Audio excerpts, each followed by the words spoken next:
الله وبركاته.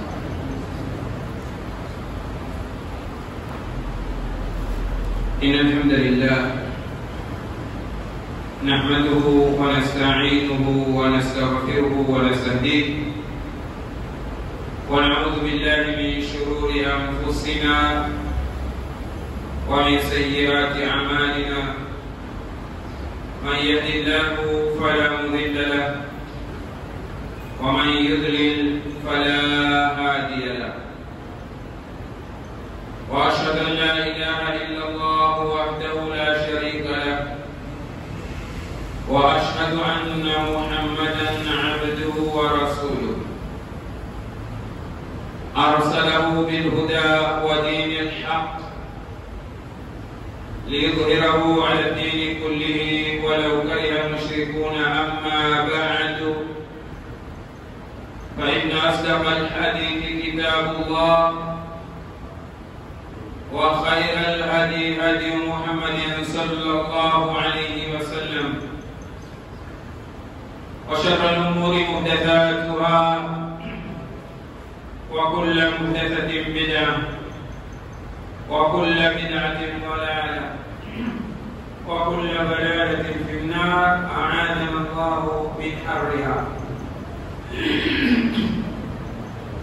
إن الله تبارك وتعالى يقول في محكم تنزيله: يا أيها الذين آمنوا إذا نودي للصلاة من يوم الجمعة فاسعوا إلى ذكر الله وذروا البيع ذلكم خير لكم إن كنتم تعلمون. فإذا قضيت الصلاة فانتشروا في الأرض وابتغوا من فضل الله واذكروا الله كثيرا لعلكم تفلحون. وإذا رأوا تجارة أو لهوا انفضوا إليها وتركوك قائما. قل ما عند الله خير من اللهو ومن التجارة والله خير الرازقين.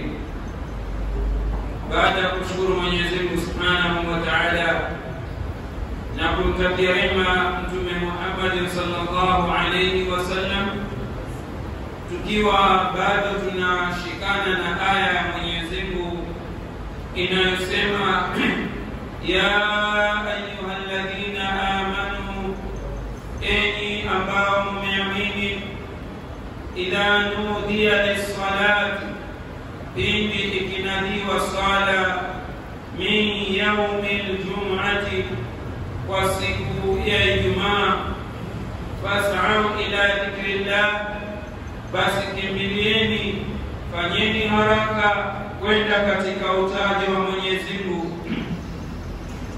Dhalikum khairul lakum, hilo ni bora kwenu nyinyi, in kuntum ta'lamun, ikiwa nyinyi mnajua. Katika ahkam tulizozungumza jana ndani ya aya hii, tulizungumza shurutu sihatul jum'a, na vile vile kwa yule ambaye kwake ni wajibu swala ya Ijumaa. Hivi ndivyo vifungu viwili tulivyozungumza jana. Mtu ambaye inampasa Ijumaa na sharti za kusihi Ijumaa. Leo insha Allah Taala hapo ndani ya Ijumaa tutaona sharti za khutba ya Ijumaa. Kabla hatujazitaja, tunaangalia maelezo yaliyozungumzwa katika Tafsirul Kabir, wakati anayetaja al-bahthul awwal, yani utafiti wa kwanza katika mafungu na ahkam za aya hii. Asema katika al-bahthul awwal akaleta swali akisema, mal hikmatu ni nini hikma fi shar'i llahi, katika sheria ya Mwenyezi Mungu Subhanahu wa Ta'ala, fi yaumi aljum'ati, katika siku ya Ijumaa. Hadha taklif, kupatikana makalifisho haya ndani yake. Kuna hikma gani ya kupatikana makalifisho ya hii swala, kwenda mapema, khutba, kunyamaza ndani yake? Kuna hikma gani kwanza kuwekwa katika siku ya Ijumaa makalifisho haya? Akaweka katika majawabu ambayo ameonelea ndiyo ambayo yaweza kutufungulia hikma ya kupatikana makalifisho ya watu kuwa katika siku ya Ijumaa ndani ya mkusanyiko kwa ajili ya ibada. Asema qala al-Kaffal, amesema huyu bwana al-Kaffal, hiyo hikma iliyoko ndani, anna Allah azza wa jalla, ni kwamba Mwenyezi Mungu aliyeshinda na kutukuka, khalaqal khalqa, ameumba viumbe, fa akhrajahum min al-adami, akawatoa kutokana na hali ya kukosekana. Wanadamu walikuwa hawa au viumbe walikuwa hawa, Mwenyezi Mungu akawaleta ila wujud, kuwaleta katika kupatikana. Wajaala minhum jamada, katika hivyo viumbe Mwenyezi Mungu miongoni mwao alivifanya ni jamadi. Jamadi ni vitu visivyokuwa na uhai, vitu visivyotaharak, vitu vigumu, vitu visivyozaa, ndivyo jamadi. Asema miongoni mwa viumbe wake aliowaleta katika ulimwengu, miongoni mwao akawafanya jamadi. Wanamiyata, na viumbe vingine akavifanya ni vyenye kukua. Wahayawana, na viumbe vingine akawafanya wanyama, hayawani. Fakana, ikawa masi wal jamadi, vile viumbe ambapo si katika jamadati, vitu visivyokuwa na uhai, visivyokuwa, Mwenyezi Mungu akajalia vile visivyokuwa jamad, asnafan, akavifanya vikawa tofauti. Mina, miongoni mwa hivyo ambapo si jamad, vilivyo tofauti, bahai, kuna alipowafanya wanyama, hayawani, wa malaika, na wale ambao ni malaika, hao wote si jamadi. Hayawani si jamadi, wala malaika si jamadi. Wajini, na miongoni mwao akawafanya majini. Wa ins, na miongoni mwao akawafanya binadamu. Thumma, kisha, hiya mukhtalifa, hao ambao ni jamadi havina uhai, na hawa ambao wako na uhai vikawa ni viumbe tofauti, tena mukhtalifa almasaki, vikawa vinaishi sehemu tofauti. Na hili liko wazi tukijiangalia sisi ambao tuko katika uhai. Mwenyezi Mungu ametuumba kisha akatujalia twaishi sehemu tofauti. Tupo tunaoishi katika ardhi, lakini ndani ya ardhi twaishi sehemu tofauti. Kuna mimi na wewe twaishi mjini, kuna mnyama aishi msituni, kuna mnyama aishi mjini, na kuna binadamu pia anaishi msituni. Angalia maneno haya yanavyoona. Akajalia hawa walio hai wawe katika sehemu tofauti. Mwanadamu kwa mwanadamu, kuna mwanadamu kazi yake yaishi mjini, na kuna mwanadamu yaishi msituni. Japokuwa si maumbile ya mwanadamu kuishi msituni, lakini Mwenyezi Mungu akajalia. Kisha katika mukhtalifu almasaki wenye kutofautiana katika makazi yao, kuna wale ambao maisha yao tu ni ya msituni kama wanyama. Kuna wanyama wa msituni na kuna wanyama wa mjini. Kisha katika viumbe wenye uhai kuna wanyama wa kuishi katika maji na kuna wanyama wenye kuishi nchi kavu. Ndiyo maana ya maneno haya mukhtalifal masaki, kuwa wao wataishi katika sehemu tofauti. Hapo ni katika ardhi tu. Kisha kuna na kutoka wengine ambao wana uhai waishi mbinguni, kama alipotuambia wanavyoni, miongoni mwao ni nani? Malaika.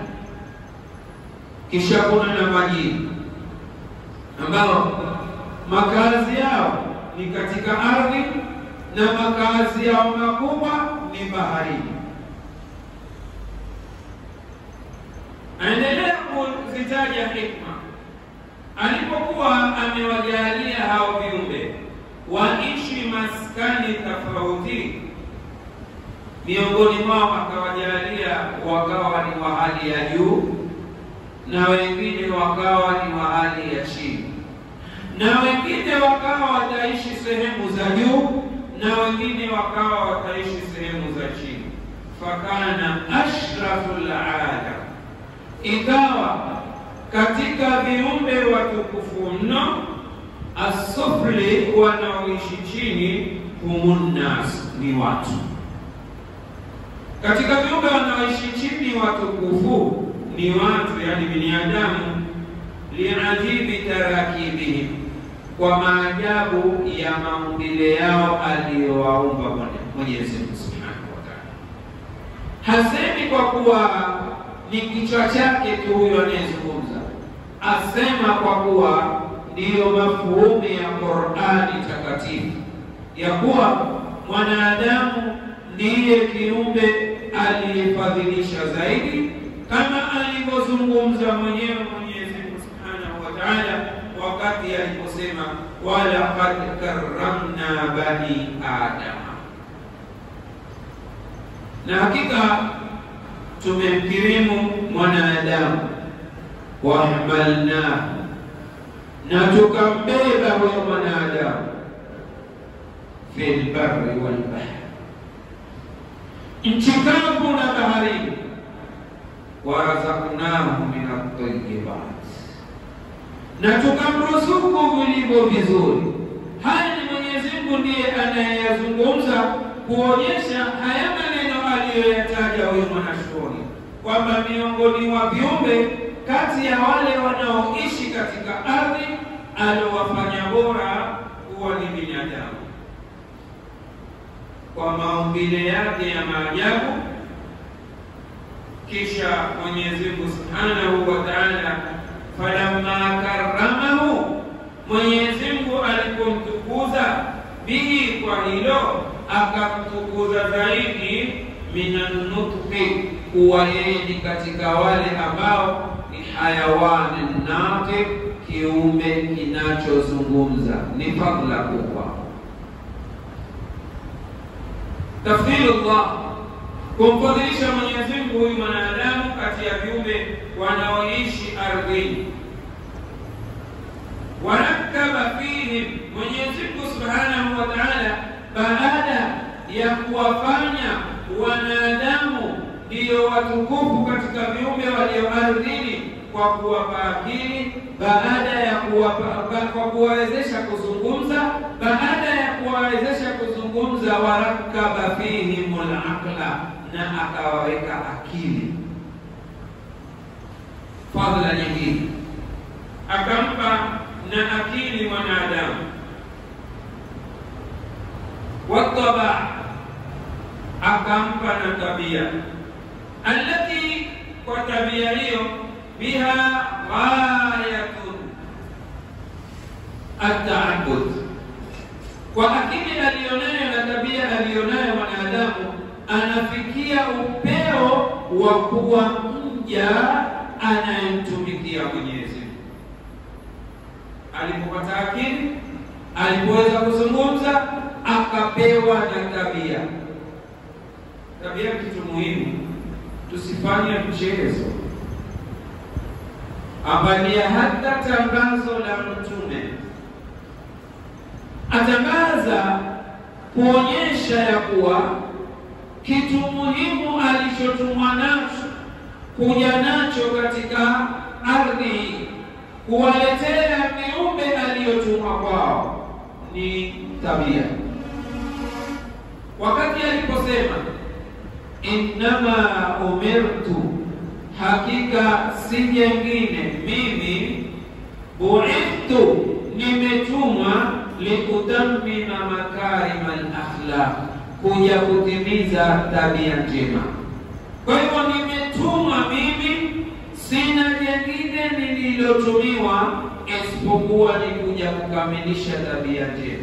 Ikiwa ni kuja kukamilisha tabia njema, kwa mwenye akili ya kufahamu na kupendeleza haya maneno, ikiwa ni kuja kukamilisha, kuwa kuna walioanza.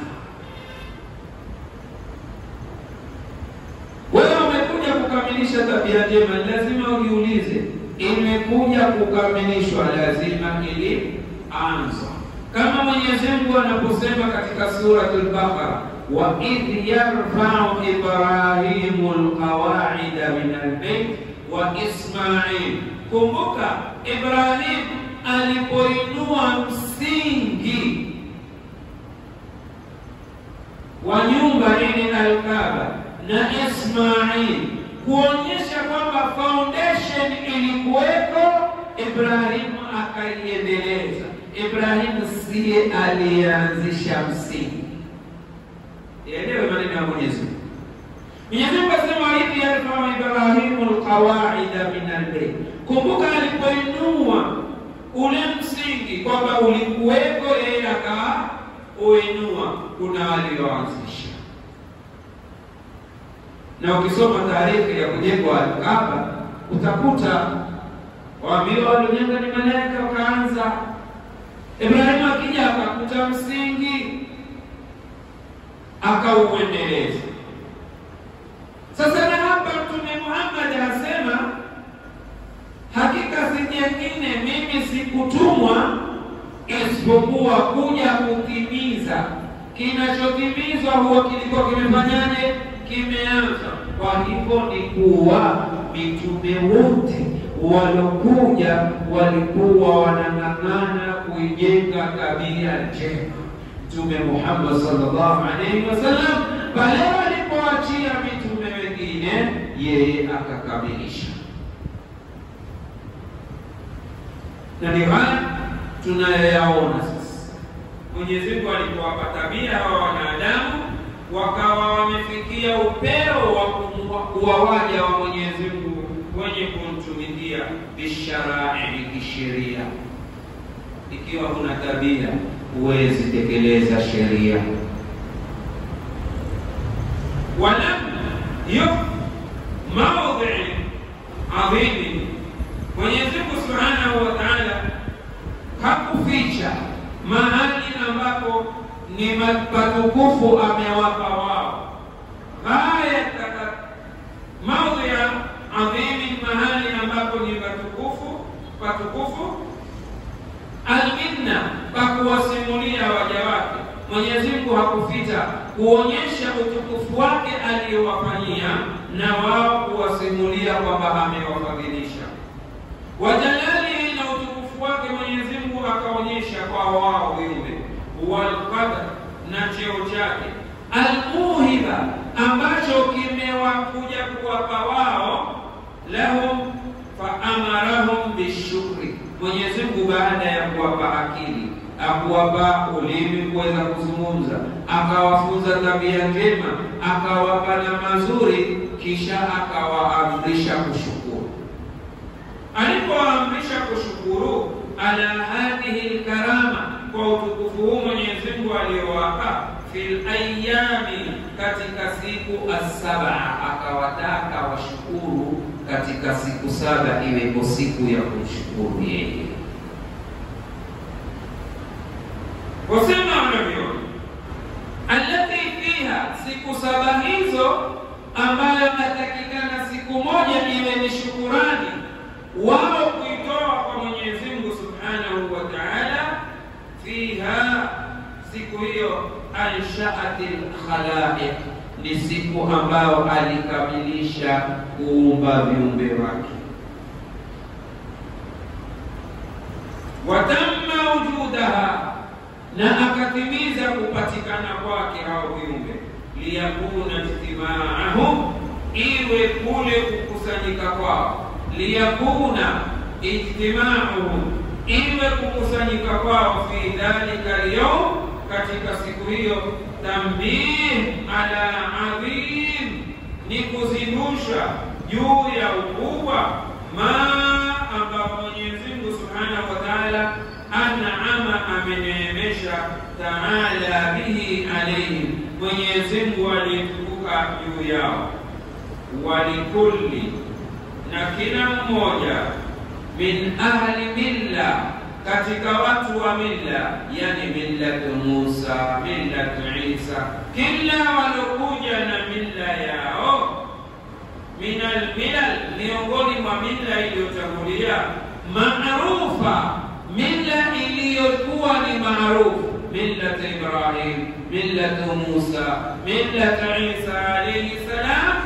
Yaum, kila mmoja walikuwa na siku yao.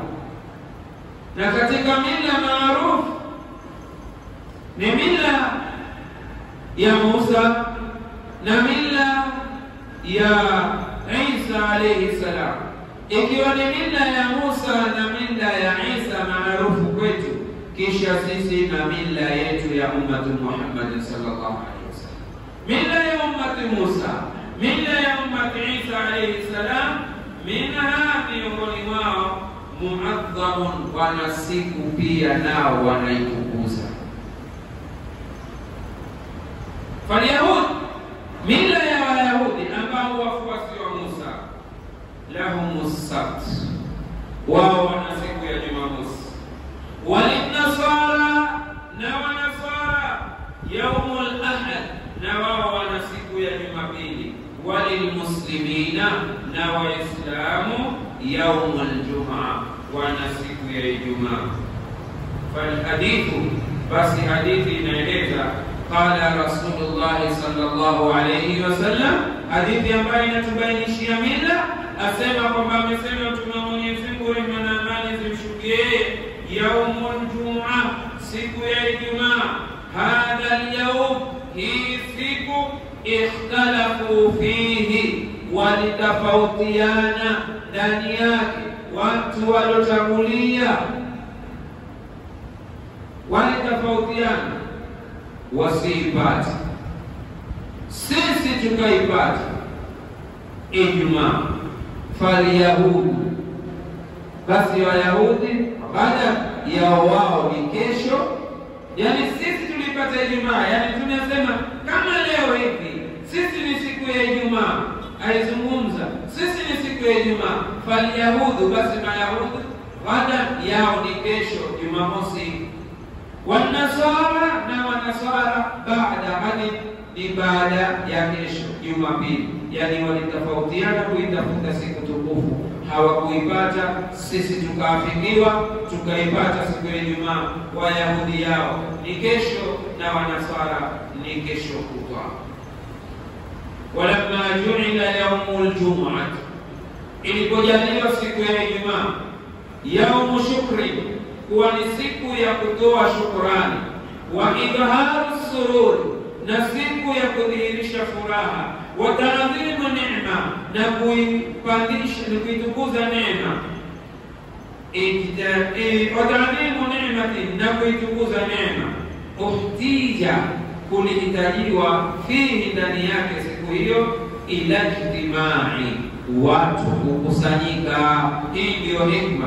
Mwenyezi Mungu alipowataka watu wawe ni wenye kutoa shukrani kwa Mola wao, kukahitajika watu kukusanyika. kukusanyika, alladhi, mkusanyiko ambao bihi, kwa mkusanyiko huo, naf'u, kuna manufaa, shahariyatin, yani manufaa ambayo yanaleta umashuhuri tena ndani ya mwezi. Fajumi'atil jamaat, kukaundwa makundi, yani watu wakakusanyika, lahu, kwa ajili ya hiyo siku.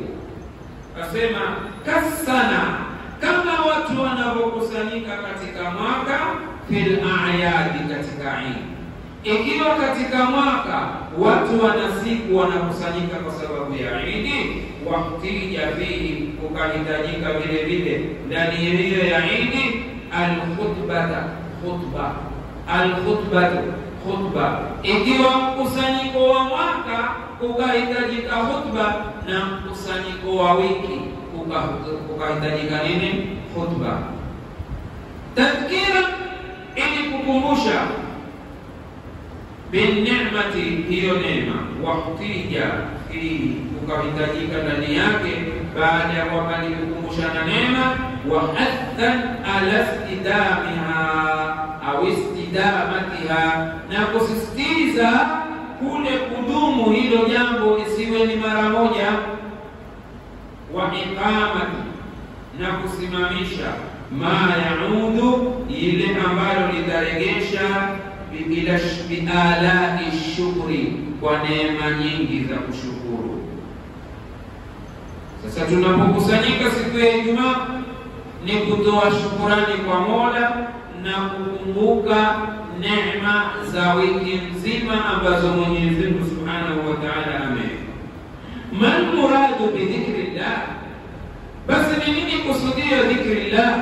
Wakati Mwenyezi Mungu aliposema fas'au ila dhikrillah, ikiwa mkusanyiko umehitaji shukurani na khutba. Khutba ni nini?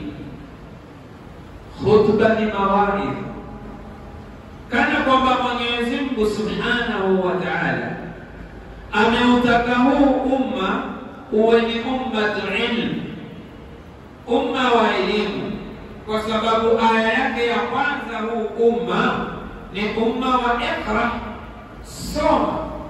Sasa ilipokuwa ni kusoma, mtu ameambiwa kusoma, vile vile katika Ijumaa, kaanna hadhihi al-umma ta'ti lil-ilmi litamla al-ilma fi uquliha wa ruhiha, kana kwamba huu umma ni umma ambao wahitaji kusoma, na kila wiki uje usome. Uje usome wapi? Katika nini?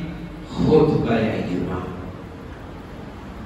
Na wallahi waliofahamu hili walilifanya, wakawa katika khutba kuja kusoma.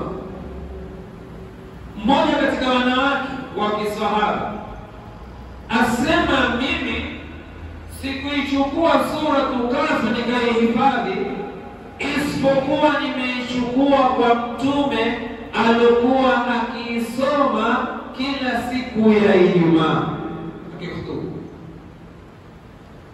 Kila siku ya Ijumaa Mtume alikuwa akisoma Suratul Kahf, mimi nikaihifadhi. Angalia umma uliofahamu kwamba kila siku ya Ijumaa ni siku ambayo wanakuja kusoma. Ole wako unaichelewa, unakosa ilmu kila Ijumaa. Yaani kila Ijumaa wewe unafaa uongeze elimu. Wanasema kusudio la dhikrillah, fasau ila dhikrillah, al-khutbatu, ni khutba, was-salat, na sala, lianna kulla wahidatin minha, kwa sababu kila moja miongoni mwazo, khutba na ile sala, mushtamilatun ala dhikrillah, zimebeba dhikrullah. Sala kama tulivyoizungumza juzi na jana, utaikuta tumetaja kwamba yote inaanza kwa dhikri na inamalizika kwa dhikri. Allahu akbar ni dhikri, assalamu alaykum wa rahmatullahi ni nini? Dhikri. Sasa na khutba ni dhikr, kwa sababu ni mawaidha. Wanapewa watu mawaidha ili wamkumbuke Mola wao kwa njia ya kisawasawa, warudi katika hali ya sawa. Wa amma ma'adahu, kile ambacho si khutba, kile ambacho si sala, dhalika ma'ada dhalika min dhikri dhulm, kutaja dhulma, wathana, na kuja kutaja sifa, ukawa umekaa mahali wasifu watu. Wanasema hizo wadua alaihim, na kuwapiza wengine, lahum hao, fadhalika dhikru shaitan, hiyo ni dhikru shaitan, ambayo si khutba, ambayo si swala, si dhikrullah, ni dhikru shaitan. Sasa basi, ikiwa kunahitajika khutba katika Ijumaa, khutba ni kitu muhimu na kina sharti zake. Khutba ina sharti zake na ina nguzo zake. Wanasema wanavyoni katika arkanul khutba, khutbatain, wakasema khutba mbili zina nguzo zake. Ahaduha, ya kwanza yake, hamdulillahi ta'ala au hamdulillahi ta'ala, ni kumuhimidi Mwenyezi Mungu subhanahu wa ta'ala. Na ndipo utapata makhatibu wote wanaopanda mimbar wakihutubu wanaanza na alhamdulillah, au tasikia innal hamdalillah, au tasikia hamdan liman la nidda lahu, kuonyesha kuwa hiki ni kitu nguzo, japokuwa hakuna tulipoambiwa na Mtume kwamba hii ni nguzo.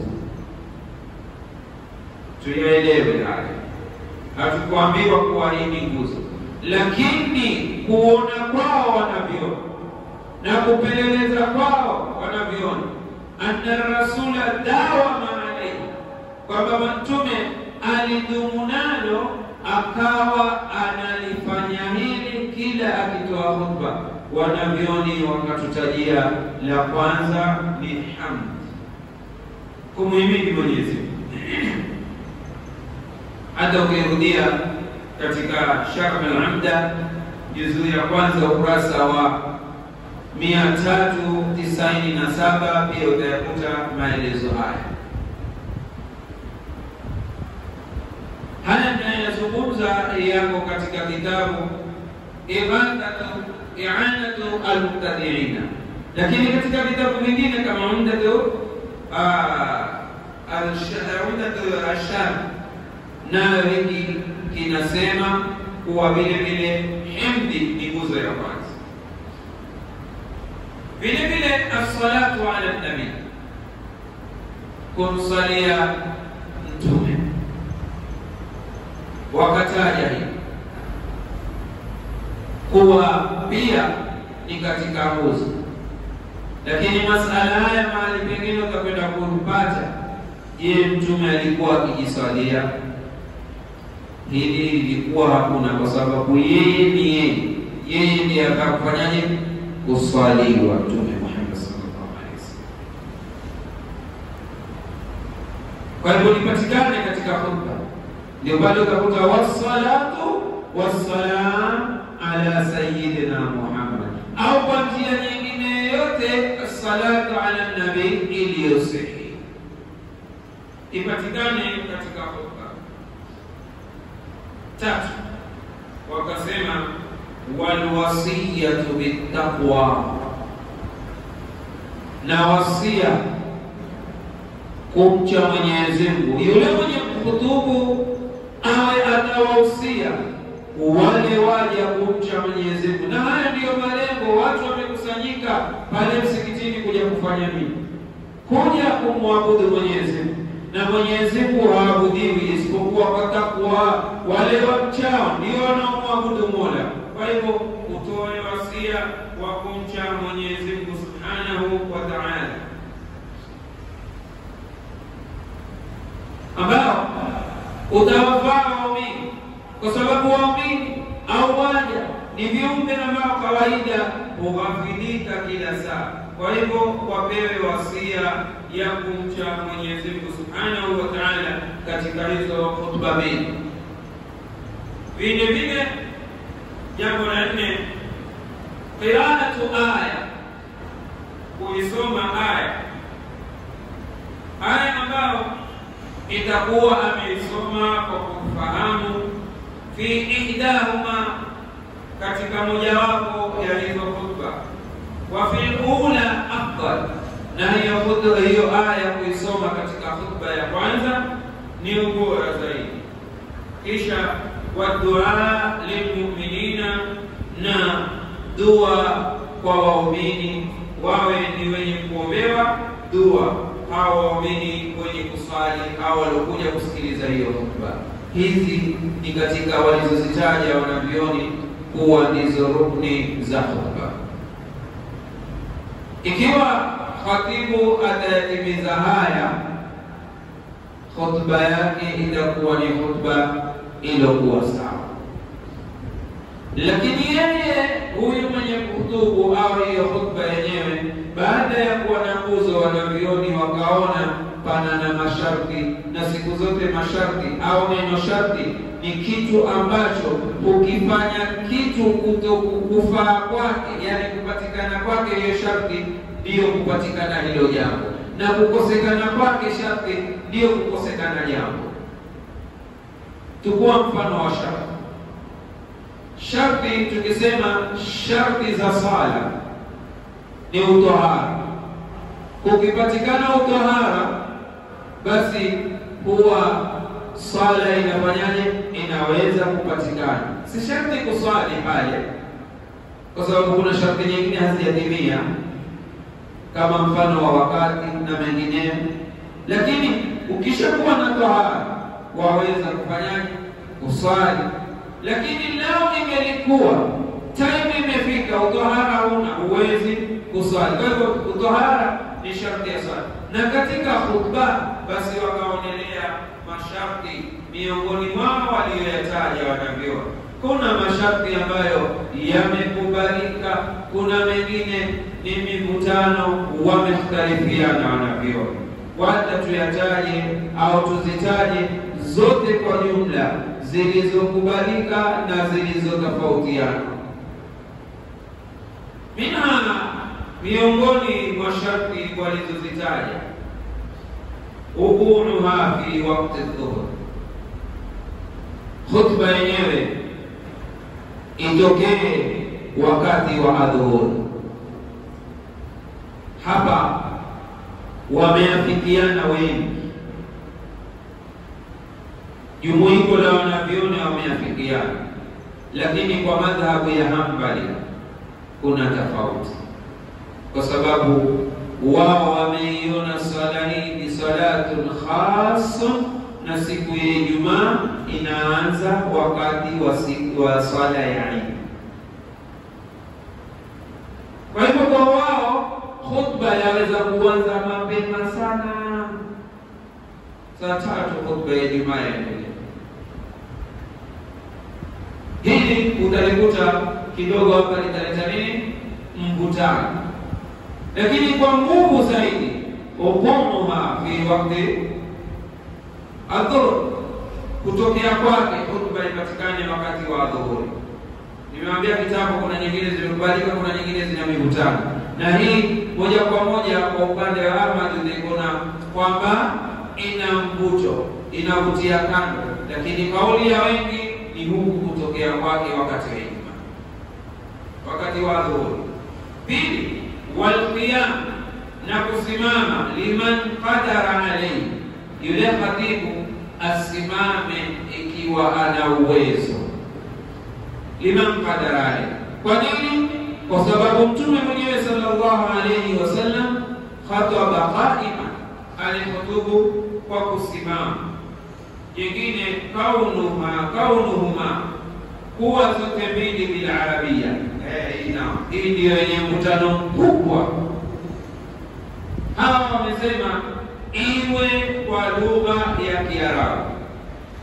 Wa in kana al-kullu, huyu mwenye kitabu hiki I'anatu al-Muqtadirina kwa msimamo wake asema wa in kana al-kullu, hata ikiwa wote wao ajamiyina ni watu wa Yemeni wasojua Kiarabu, lililmi, kwa elimu, asema walwaadhi, na kwa pia waadhi, wakawa wao hawajui dini, hawaielewi ile lugha wao. Huyu mwenye kitabu hiki amelazimisha an takuna bil arabia, iwe kwa Kiarabu.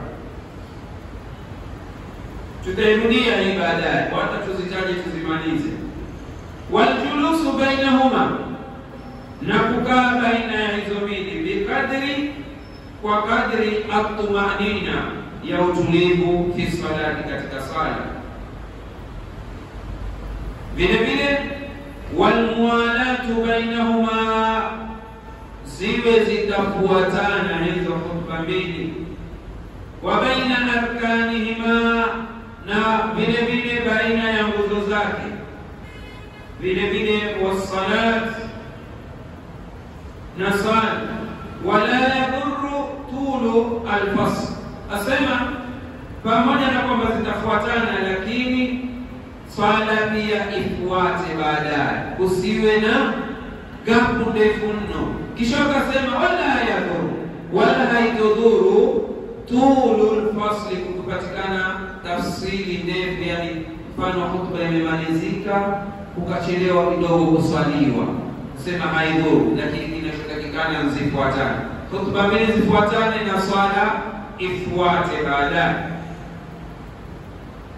Kisha akasema watahara, na utahara, yani kwamba yule mwenye kuhutubu awe tahara ani najasa, kuepukana na najisi. Wasatru al-awra, na kustiri uchi. Kama lazima tuweze kukubali tukahutubiwa na mtu ambaye yuko uchi, itakuwa kuna kusikiliza hutuba tena, itakuwa sikuangalia mengine. Kwa hivyo lazima iwe yule mwenye kuhutubu yuko amejistiri kisawasawa. Na mwisho wa kaunuhuma mimman yasihu al-iqtida, na ziwe hutuba mbili zitakazotolewa ziwe zatolewa na mtu ambaye hufaa kufuatwa, yani awe mjuzi kwa kutoa hutuba, awe ni katika ahaliya anayestahiki. Haiwezekani kusema apande kutoa hutuba mwanamke siku ya Ijumaa, au apande mlevi ahutubu. La, lazima awe ni mtu yasihu al-iqtida bi, mtu ambaye inafaa kufuatwa. Tumemaliza masharti haya, tuirudie sharti moja ambayo wanasema kwamba kaunuhuma bil arabia, ziwe zote hutuba mbili ni za Kiarabu, hata kama wale waliohudhuria hawajui Kiarabu. Hii wanavyoni wamekwenda sema haiwezekani wala haingii katika Biblia. Na kuna watu husema ikiwa hutuba si ya Kiarabu, haikutolewa Kiarabu pale katika memba, Ijumaa ya wale watu haikosei. Wako wanaosema hivi, lakini si hivyo. Sikiliza maneno ya wanavyoni wanavyosema, pengine msijibu kafikiria tunajisemea tu au ni mambo ya kujipangia. Ni kwamba inafaa kutoa hutuba pia ikiwa si kwa lugha ya Kiarabu. Kitabu hiki ambacho niko nacho inaitwa Sharh al-Umda al-Fiqh. Hiki anasema katika maelezo akianza, wayajibu, na ni wajibu, an tashtamila kadhalika kullu khutbatin ala al-maw'idha, ni wajibu ikusanye kila khutba mawaidha.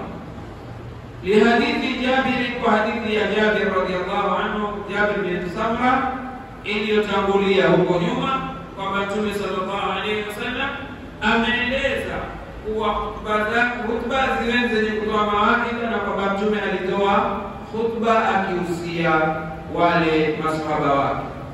Asema walianna almaqsuda, na kwamba makusudio min mashru'iyyati alkhutba, ya sheria ya khutba, an tashtamila ala maw'idhati, ibebe mawaidha, murafiqatin lilqulub, murakkatun lilqulub au murakkikatin lilqulub, mawaidha ambayo yanalainisha nyoyo,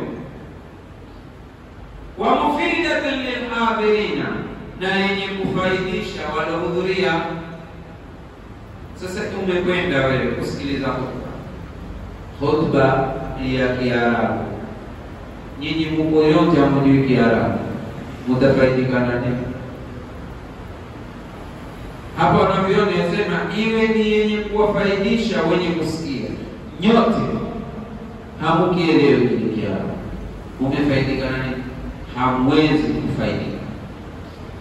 Wasahihu, asema sasa, na usahihi, annahu yajuzu, ni kwamba inafaa ilqa'il khutba, kuitoa khutba bighairi al-arabiyya, kwa isiyokuwa lugha ya Kiarabu. Bali yajibu, asema bali ni wajibu, an takuna bilughati al-qawm, iwe ni kwa lugha ya wale watu. Khutba inayotolewa iwe ni kwa lugha ya wale watu, alladhina, ambao yastami'una, wanasikiliza. Wale wanaosikiliza ile khutba iwe ni kwa lugha yao,